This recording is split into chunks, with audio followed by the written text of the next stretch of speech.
Hey everyone, the name is Kris Barocsi. Welcome to a new episode of Guitar Myth Busting. Today, I want to compare a couple of Gibson bridges. I have three different bridges. All three are ABR1 bridges, so the only difference is the material, and two different tailpieces. This is a standard one, and I have a best of the best, super lightweight aluminium one. I'm looking forward to figuring out if we can hear an actual difference between the materials, like the different bridges and tailpiece, or is it more of a visual satisfaction to go ahead and upgrade all these parts to make them look vintage correct.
I'll do two comparison rounds. The first is going to be a bridge comparison, and the second is going to be about tailpieces. I have three ABR bridges here to compare, so let's see what the differences are.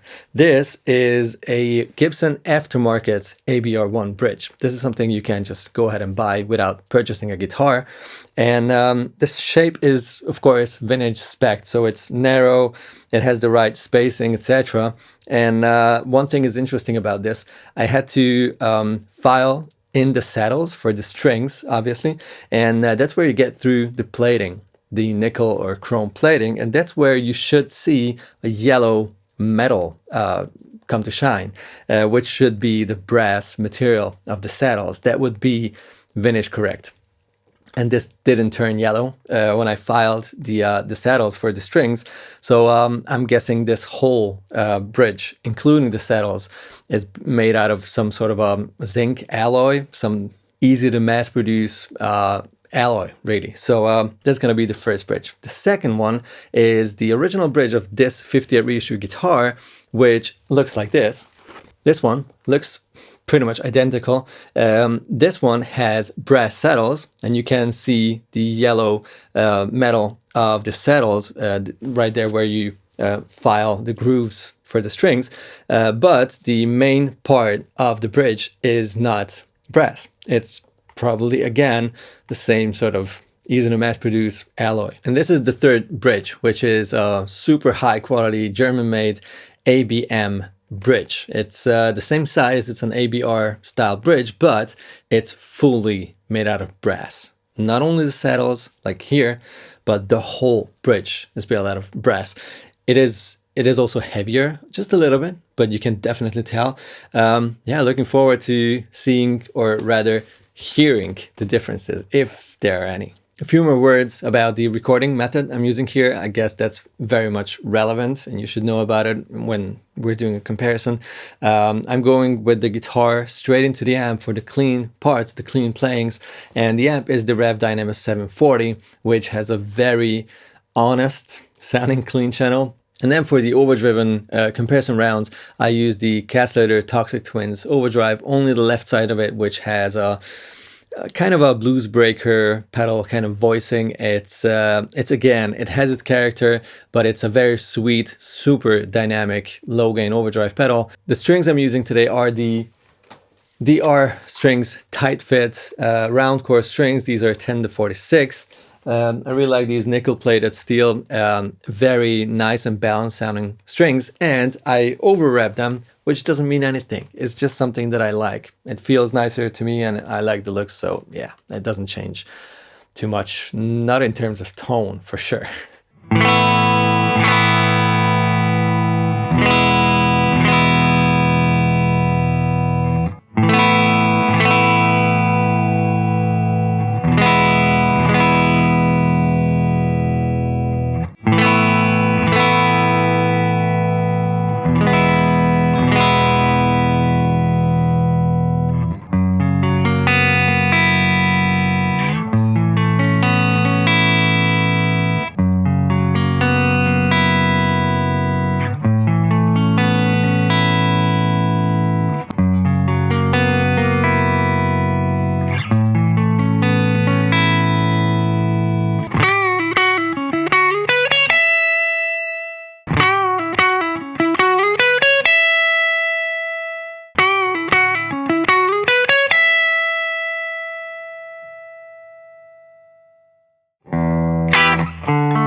I will not say anything until now. I let you make up your own mind, and we'll talk about the player's experience at the end. And now let's move on to the second round, which is going to be the tailpieces. I'm really looking forward to seeing if there's any difference here.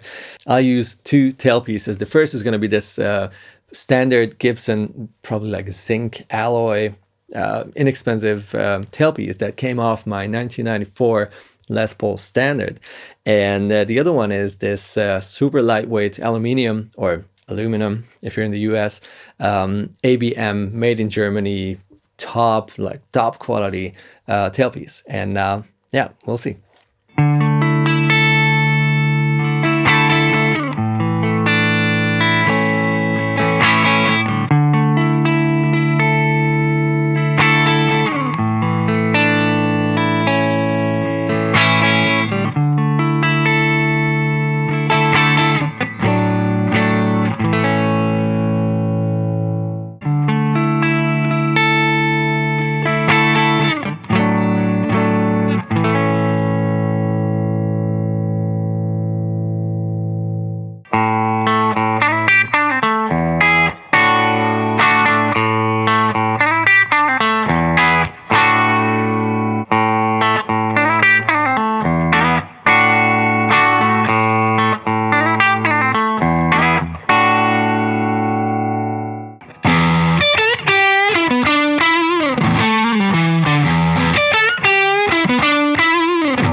Before we talk about what just happened, I wanted to let you know that, of course, I made sure that the string height and the setup of the guitars and everything is exactly the same with all three bridges and all two tail pieces.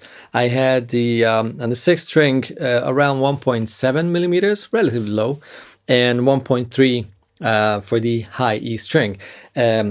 Regardless of which bridge or tailpiece or whatever I had on the guitar. This, of course, makes sure that the playing experience is the same, that the amount of fret buzz, what you always have with electric guitars, is the same, and that the strings are the same far from the pickups in all cases, which is, of course, very important if you're doing a comparison like this. And now let's talk about the experience here in the room. First of all, there was definitely a difference in feel, and not in terms of playing feel, but more like the how the guitar reacted to my playing. There was too long of a time between playing the same lick again, obviously, because I had to, you know, record all those parts and then swap the bridges or swap the tail pieces. And for that reason, it's really hard for me right now to tell anything about what exactly changed. My impression is that with the full brass bridge, I had less of a super sparkly top end, and the sound just became a little mellow, maybe is the right word. And with the tailpiece, honestly, the acoustic sound of the guitar changed for sure. I don't know. I'll have to listen to the recording, and I'm looking forward to seeing what you've heard. Theoretically, I do prefer the lightweight aluminium tailpiece because it's just so much lighter. And if we're talking about a Les Paul, weight is anyhow a thing, right? So this is not a super heavy Les Paul, but it's like exactly 4 kilograms, which is some pounds. I don't know. I'll put it on screen, which is an ideal weight for a Les Paul. Having lighter parts on a guitar like this just makes all the sense, I guess. So for that reason alone, I think I'll stick to this tailpiece. But yeah, I'm looking forward to hearing your opinion if this even matters or not. I mean, obviously, the biggest difference you can get with tweaking a guitar, a solid body electric guitar, is swapping the pickups or just changing the setup of the pickups and the electronics. Like if you have really poor quality pots and everything in a guitar and swap that to a high quality, electronic, that is a big difference. That is, you will hear frequencies you haven't heard before that swap, etc. So that's a big difference. When we're talking about these, we're talking about subtleties, really. And if you just, play a G and an A chord, you might not even notice those subtleties. But I mean, the real exciting part of playing guitar is when you pay attention to the way you play and not just to what you play. And for that reason, I do feel like it makes sense to test around with these parts. Let me know what you think in the comments below. And of course, see you next week in a new video. I'll be back. Bye-bye.